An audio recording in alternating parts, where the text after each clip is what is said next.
संविधान को संशोधित करते हुए त्रिपुरा के आदिवासियों के लिए 6 शेड्यूल देने का प्रोविजन लाया था।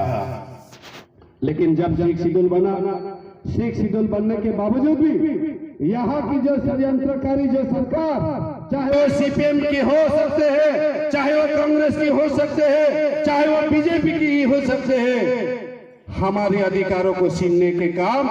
चल रहा है और निरंतर चलते रहे हैं। इसी से बचने के लिए ही जो आदिवासी बहुल इलाका है, उन्हीं इलाकों को लेकर आज संविधान के आर्टिकल 2 और 3 को लेकर अलग राज्य बनाया जाए, उसी से यहाँ के आदिवासियों की सुरक्षा हो सकते है। इस मांग को लेकर ही हमारी रॉयल फैमिली की जो मेंबर्स है, जो हमारे महाराजा श्रीमान प्रद्युत किशोर मानिक जी के द्वारा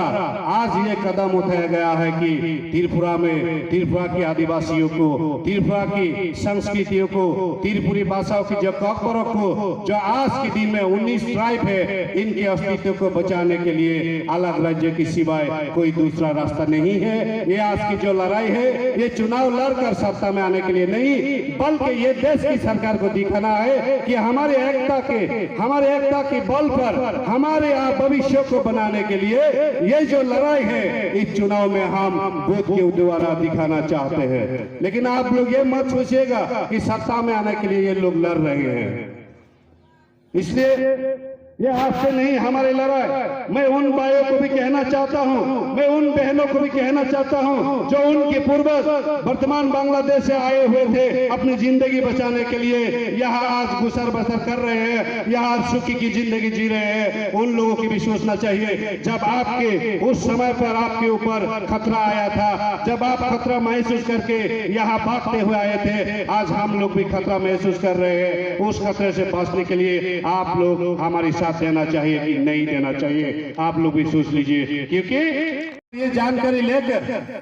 अपने आप को भी सुरक्षित रखना है भविष्य में। क्योंकि आज यहाँ के त्रिपुरा के जो आदिवासी लोग हैं, वो इतना दिलदार है, इतना साफ दिल के लोग हैं। जो बांग्लादेश बना था और बनने के समय वहां पर मुस्लिमों को बीच भी जो बंगाली कहा जाता है, मुस्लिम में भी बांग्ला बोलने वाला जो मुस्लिम है, उनके ऊपर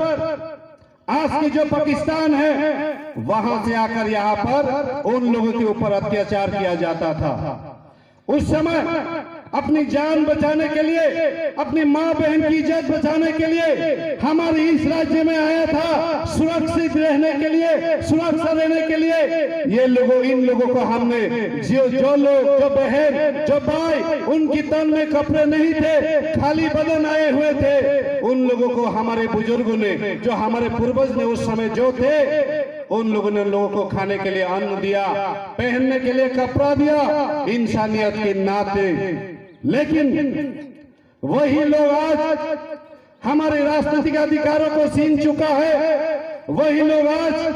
हमारे विरोध षड्यंत्र करते हैं, वही लोग आज हमारी जमीनों को धीरे धीरे एक बीमारी की तरह हड़पने का काम कर रहा है। इसी से बचने के लिए ही हमारे बुजुर्गों ने, हमारे जब पूर्वज तो नहीं किया जा सकता, हमारे बुजुर्ग जो लोग थे 1967 में भारत सरकार के प्रति ये मांग रखा था कि त्रिपुरा की आदिवासियों को बचाने के लिए अपनी जमीन में ही 6 शेड्यूल का प्रोविजन लाना चाहिए। लेकिन उस समय भारत के संविधान में असम से जुड़े हुए इलाकों को ही 6 शेड्यूल देने का प्रोविजन था, त्रिपुरा के लिए नहीं था। फिर भी